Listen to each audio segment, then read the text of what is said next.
Assalamualaikum warahmatullahi wabarakatuh. Sebelumnya, izinkan kami memperkenalkan nama kelompok.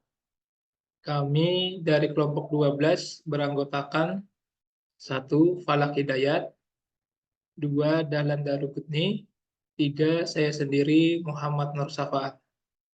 Kami dari kelompok 12 akan mempresentasikan tugas yang telah kami buat, yaitu tugas membuat rangkaian penjumlahan dan pengurangan atau adder dan subtraktor, serta rangkaian counter asinkron pencacah naik dan pencacah turun. Pertama, kami akan menjelaskan rangkaian penjumlahan atau pengurangan atau adder dan subtraktor. Di sini kami telah membuat dua rangkaian, yaitu yang pertama, rangkaian di atas adalah rangkaian adder atau penjumlahan, dan yang di bawah adalah rangkaian subtraktor atau pengurangan. Untuk rangkaian adder memiliki 3 inputan, yaitu inputan A, inputan B, serta carry in, dan memiliki 2 output, yaitu sum serta carry out. Di sini kami akan mensimulasikan rangkaian adder terlebih dahulu. Yang pertama, apabila nilai inputan A bernilai 1, inputan B bernilai 0, inputan carry in bernilai 0, maka hasilnya adalah sum bernilai 1 dan carry out bernilai 0. Apabila inputan A bernilai 0, inputan B bernilai 1, serta inputan carry in bernilai 0, maka outputnya adalah sum bernilai 1, dan carry out bernilai 0. Apabila inputan A bernilai 0, inputan B bernilai 0, serta carry in bernilai 1, maka outputnya adalah sum bernilai 1, dan carry out bernilai 0. Apabila inputan A bernilai 1, inputan B bernilai 1, maka dan carry in bernilai 0, maka hasilnya adalah sum bernilai 0 dan carry out bernilai 1. Apabila inputan A bernilai 1, inputan B bernilai 0, serta carry in bernilai 1, maka hasilnya adalah sum bernilai 0 dan carry out bernilai 1. Apabila inputan A bernilai 0, inputan B bernilai 1, serta carry in bernilai 1, maka outputnya adalah sum bernilai 0, carry out bernilai 1. Dan apabila inputan A bernilai 1, inputan B bernilai 1, serta carry in bernilai 1, maka outputnya sum bernilai 1 dan carry out bernilai 1. Demikianlah penjelasan dari kami tentang rangkaian adder atau penjumlahan. Selanjutnya kami akan menjelaskan rangkaian subtraktor atau pengurangan. Di sini ada 3 inputan. Yang pertama adalah borrow in, inputan A1, inputan B1. Serta outputnya adalah 2, yaitu div dan borrow. Langsung saja kita simulasikan. Apabila inputan borrow in bernilai 1, inputan A1 bernilai 0, dan inputan B1 bernilai 0, maka outputnya div bernilai 1 dan borrow bernilai 1. Apabila inputan borrow in bernilai 0, inputan A1 bernilai 1, dan inputan B1 bernilai 0, maka outputnya adalah div bernilai 1 dan borrow bernilai 0. Apabila inputan borrow in bernilai 0, inputan A1 bernilai 0, inputan B1 bernilai 1, maka outputnya adalah div bernilai 1, borrow bernilai 1. Apabila inputan borrow in bernilai 1 dan inputan A1 bernilai 1 serta inputan B1 bernilai 0, maka hasilnya adalah div bernilai 0 dan borrow bernilai 0. Apabila inputan borrow in bernilai 1, inputan A1 bernilai 0, dan inputan B1 bernilai 1, maka outputnya adalah div bernilai 0 dan borrow bernilai 1. Apabila inputan borrow in bernilai 0, inputan A1 bernilai 1, inputan B1 bernilai 1, maka hasilnya adalah div bernilai 0 dan borrow bernilai 0. Apabila ketiga inputan yaitu borrow in, inputan A1 dan inputan B1 bernilai 1, maka outputnya adalah div bernilai 1 dan borrow bernilai 1. Demikian penjelasan kami terkait rangkaian adder dan subtraktor. Untuk rangkaian selanjutnya akan dijelaskan oleh rekan kami bernama Falak Hidayat. Terima kasih. Kurang lebihnya mohon maaf. Assalamualaikum warahmatullahi wabarakatuh.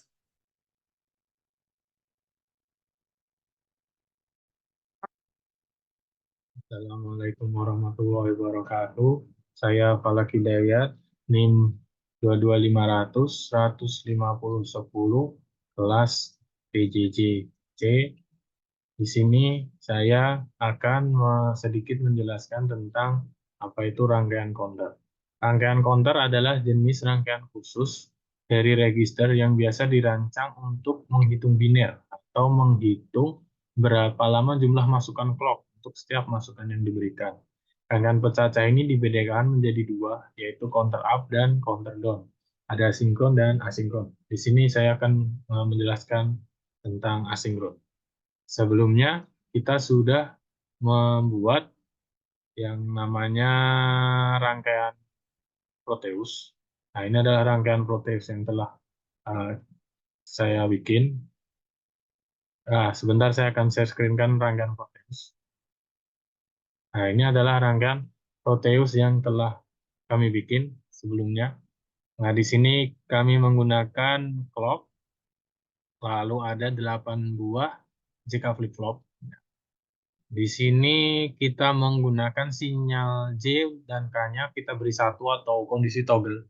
Jadi sedikit ini kalau untuk toggle itu ketika sinyalnya nanti J dan K ini kita beri satu, maka nilai key ini akan berlawanan dari nilai sebelumnya atau berubah.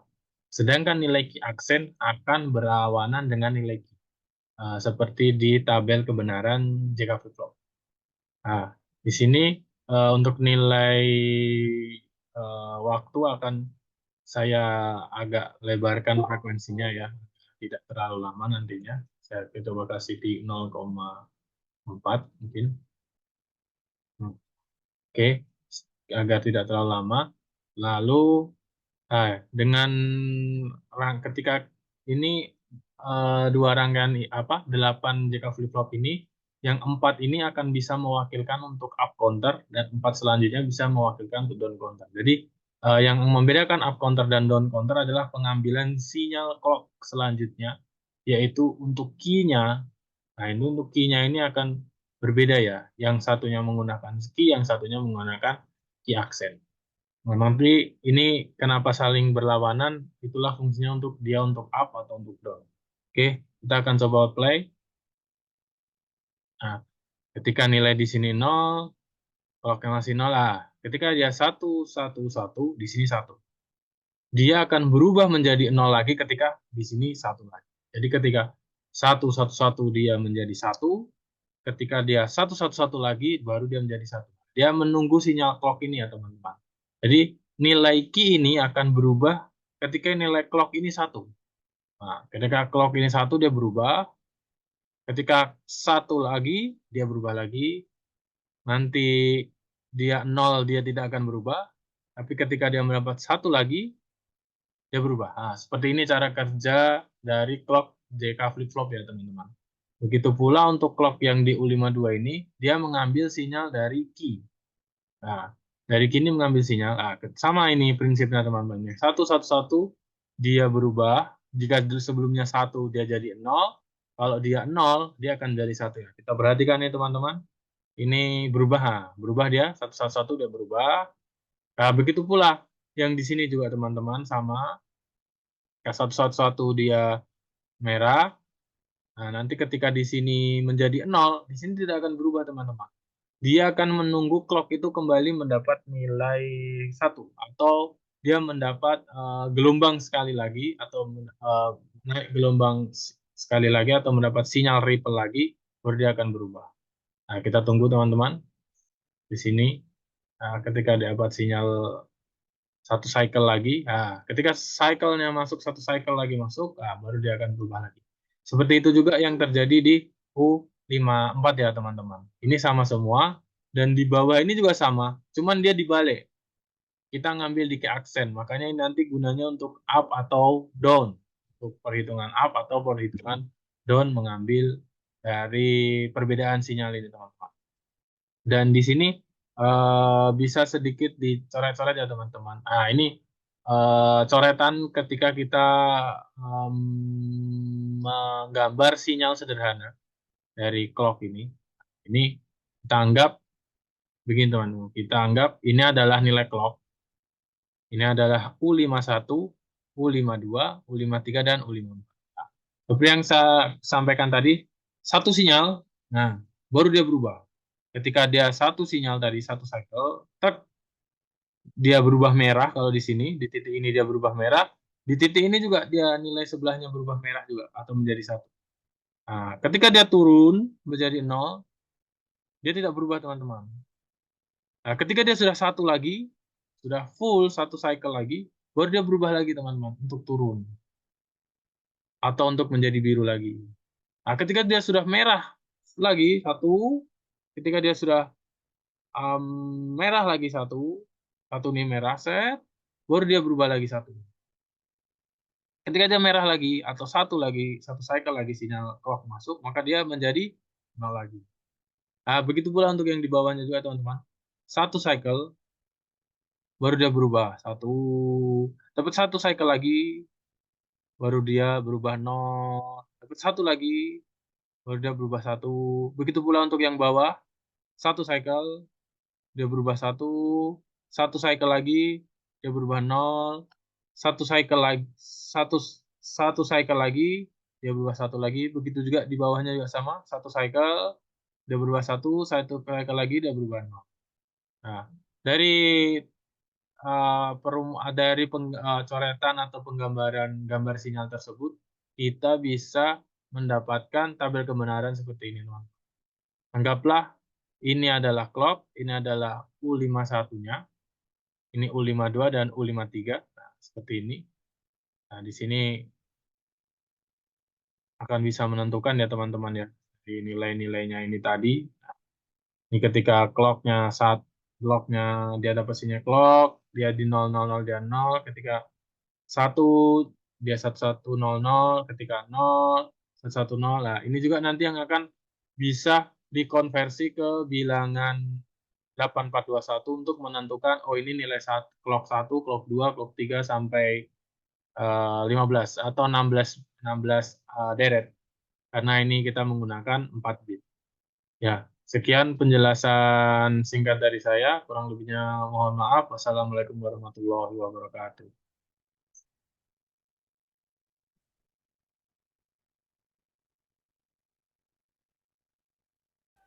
Assalamualaikum warahmatullahi wabarakatuh. Perkenalkan, nama saya Dahlan dari Botni. Kali ini akan menjelaskan tentang pencacah maju ya Pak ya, untuk tugas elektronika digital. Nomor induk mahasiswa saya 22500 kelas RPL, kelas PJJ RPLC. Berikut akan saya sampaikan highlight simulasi untuk rangkaian tersebut. Mari kita simak, Pak.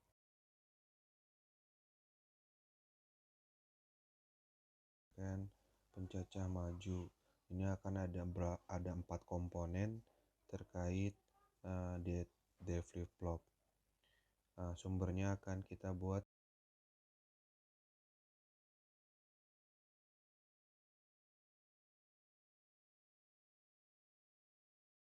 di D clock.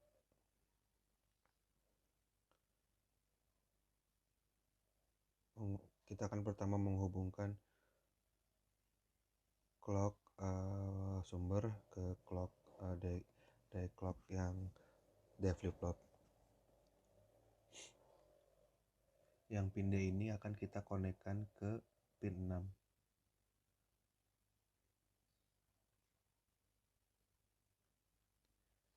Begitupun dengan D flip-flop kedua. Kita akan sambungkan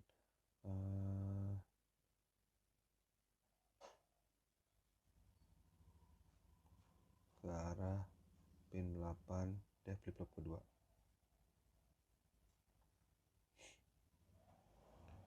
Dari arah flip-flop yang kedua, kita akan coba konekkan lagi ke arah pin ya, ke arah berikutnya.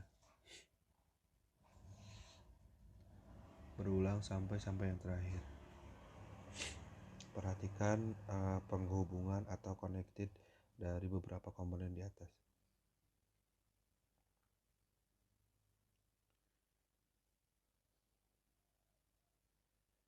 Sesuaikan berikut dari clock yang di flip-flop keempat ke konekkan pin 6 yang di flip-flop yang ketiga.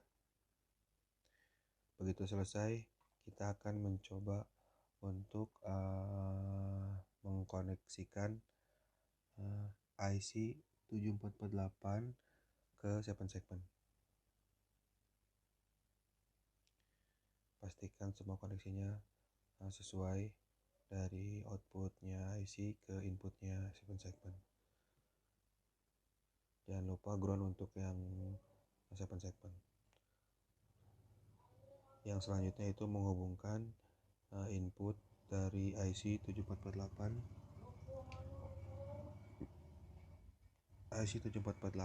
ke masing-masing D flip-flop.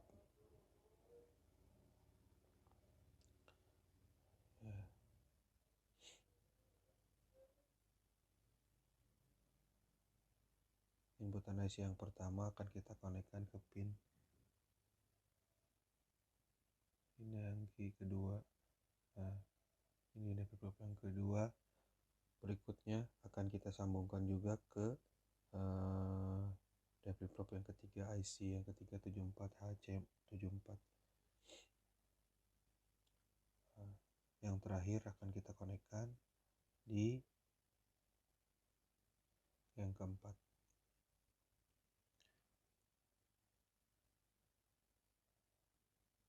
Itu 2, 3, 4 oke lengkap. Selanjutnya yaitu kita hubungkan gerbang input NAND pin 5421 yang 5-nya akan kita hubungkan ke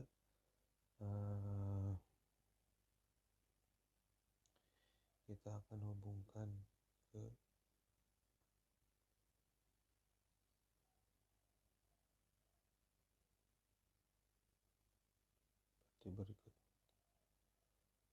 ke A yang pertama, ke key yang pertama dari D flip-flop, key yang kedua, output yang kedua, yang 2, input ketiga dari gerbang LAN akan kita sambungkan ke key yang ketiga, key ketiga di flip-flop. Nah, yang input yang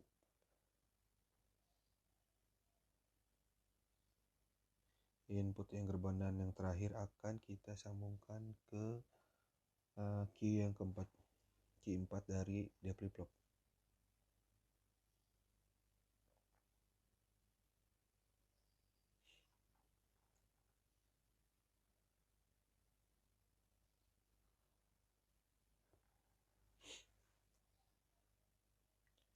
Kita hubungkan dari untuk resetnya kita hubungkan masing-masing dari keempat D flip-flop ini. Oke. Dari output dari gerbang NAND kita akan hubungkan ke reset. Ya. Dari gerbang NAND ini kita akan langsung saja mulai untuk rangkaian pencacah maju ya. Oke, berikut saksikan Perhatikan baik-baik sekuennya. Mulai 1, 2, 3, 4, 5, 6, 7, 1 sampai 7 ya. Jadi 7. Oke. Akan terus berulang. Di mana secara counting atau mencacah maju ini, jadi ketika akan menyentuh ke 6 akan mereset lagi kembali ke 0. Pencacahnya dari 0 sampai 6. Maka ketika menyentuh 6 itu akan ke 0. 3, 4, 5, 6, 7. Reset lagi ke 0.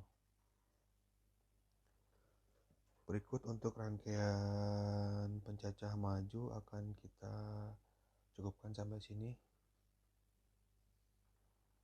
Terima kasih atas perhatiannya. Assalamualaikum warahmatullahi wabarakatuh.